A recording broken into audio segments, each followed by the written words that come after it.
எங்கள் வீட்டில் ரொம்ப நாள் கேட்டுட்டு இருந்த பபுள் காஃபி தாங்க செஞ்சுருந்தேன். வீட்டிலேயே கம்மியான செலவில் பண்ணிடலாம். கடைக்கு போய் அதிக செலவு பண்ண தேவையில்லை.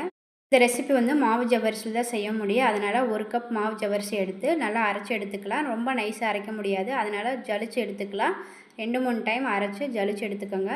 1½ ஸ்பூன் கொக்கோ பவுடர், 2 ஸ்பூன் நாட்டு சக்கரை. நாட்டு சக்கரை உங்கள் இனிப்புக்கு தேவையான அளவு சேர்த்துக்கோங்க. எல்லாத்தையும் நல்லா கலந்து விட்டுறலாம்.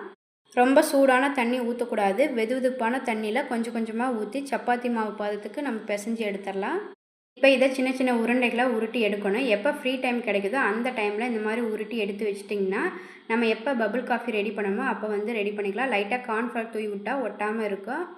இந்த பால் ஃப்ரிட்ஜில் ஸ்டோர் பண்ணி வச்சு எப்போ வேணாலும் யூஸ் பண்ணிக்கலாம். கொதிக்கிற தண்ணியில் நம்ம உருட்டி வச்ச பால் சேர்த்துட்டு நல்லா வேக விட்டுறலாம்.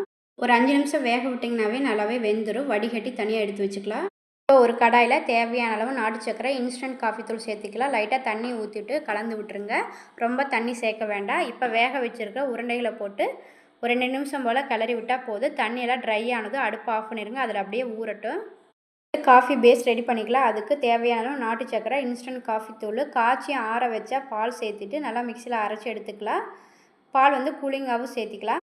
அடுத்து ஒரு டம்ளரில் ஐஸ் க்யூப் சேர்த்திக்கலாம். அது கூடவே ஊற வச்ச உருண்டைகளை சேர்த்திட்டு நம்ம அடித்து வச்ச பால் சேர்த்துனா போதும். ஜில்லுன்னு டேஸ்டியான ஹெல்த்தியான பபுள் காஃபி ரெடி ஆயிடுச்சு. இதுக்காக அதிக காசு செலவு பண்ண தேவையில்லை. கடைக்கு போய் வீட்டிலேயே கம்மியான செலவில் பபுள் காஃபி எல்லாருமே ரெடி பண்ணிடலாம். இது மரவள்ளிக்கிழங்கு மாவில் தான் செய்வாங்க. ஆனால் வீட்டில் இருக்க ஜவ்வரிசி வச்சே நம்ம இது செய்யலாம்.